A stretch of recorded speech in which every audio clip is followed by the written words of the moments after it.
Today's basic instructional video is on running. So for today's purposes, we're going to keep it pretty basic.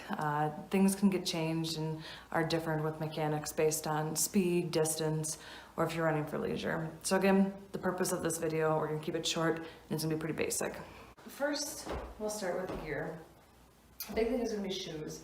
You're going to want shoes that fit really well and are pretty comfortable, especially if you're planning to do running long term.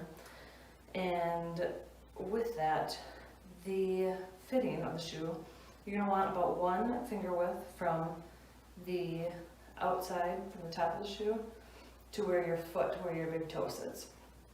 So about 1 finger length there. Also, you're going to want a shoe that is not too loose, that will create instability within the foot, or too tight, that creates a pinching sensation.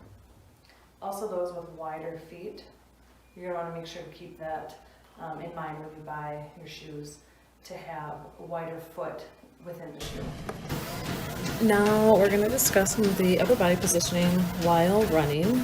Starting with the head, you want to keep your head tall and be sure to be looking forward about 20 to 30 feet in front of you in order to maintain that proper head positioning, since your head will follow your eyes. So if you're looking down, your head is going to follow that and your head's going to go down as well. Most commonly, people will bring their head too far forward, which can actually limit the amount of air that gets into their lungs.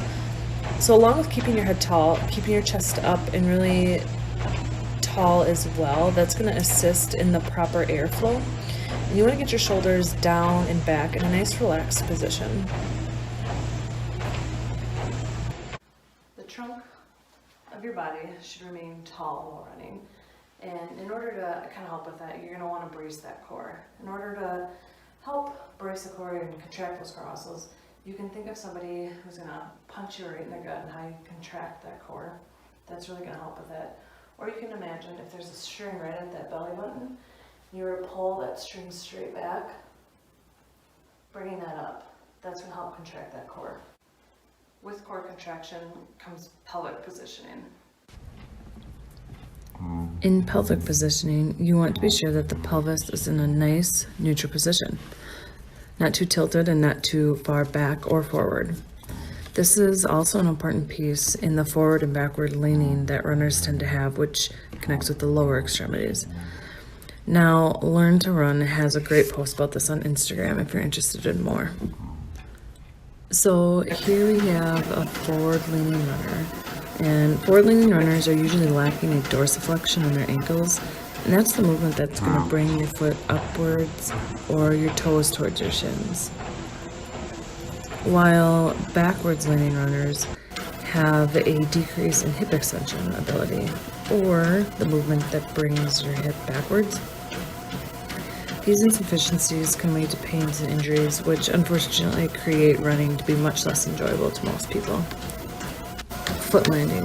So in a general running technique, there's similar foot landing occurring in walking and running, although the weight distribution on landing tends to alter a little bit. When someone is running with a proper stride length, the foot should land directly under the body.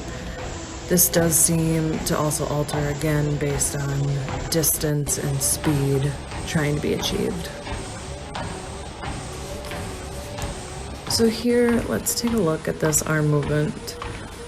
The arms are important since the motion of your arms can drive the power of your truck movement, as well as maintaining balance with your lower extremities.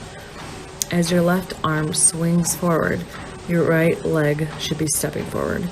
Your arms should pump for power along the sides of your body with tucked elbows, rather than sticking your elbows outward, as well as your arms should not be crossing the center line of your body.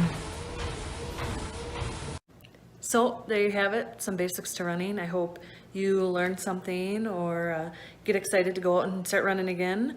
If you have any questions, please feel free to reach out to a local running coach or a healthcare provider that can help you do this safely. And running's not for everyone, but it's a great way to exercise if it is something you think you can enjoy.